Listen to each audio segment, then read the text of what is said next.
great, because I mean that's the way they see them attack on your attack. Oh yeah.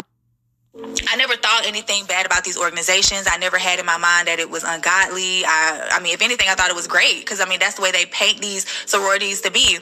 And I saw this guy post about, you know, Delta being something wrong about being in Delta, and I'm like, what is that about? You know? And so I was hanging out with a friend one day.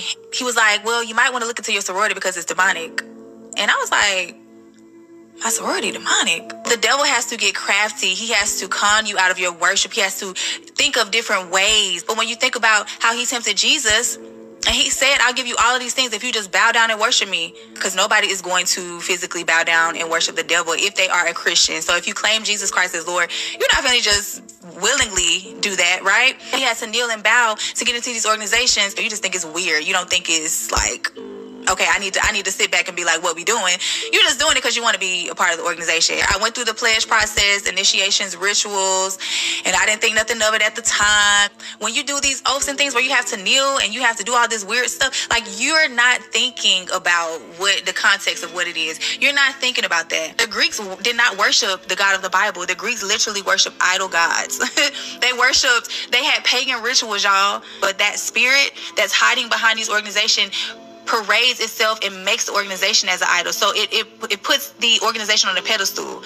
You're singing praises to this organization and revering it. That's idolatry, okay? God does not want us attached to other things that don't glorify him. He does not want us attached to other gods. He does not want us doing rituals to honor other gods or just to put an organization on a pedestal. That's idolatry. This is not fantasies, y'all. Like, it's literally a spirit attached to that Greek god that you wear. That's where the devil wants you to be at. He wants you to be in a place of serving two masters. You got a Greek god on your shield, and you in church raising your hands, praising the Lord at the altar.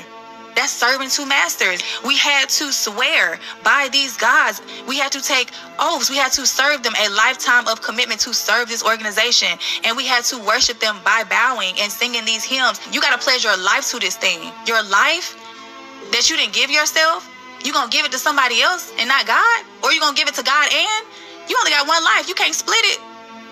Choose this day who you'll serve. Just because it says in Jesus' name, it does not mean it's connected to Jesus. It got to be 100% Jesus to be connected to Jesus or from Jesus, because Jesus is pure.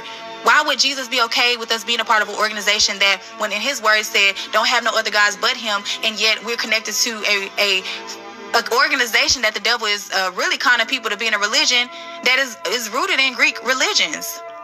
We're not called to light candles to represent dead people, okay, to show homage, to have them on an altar, because this table, God showed me, was literally nothing more than just an altar.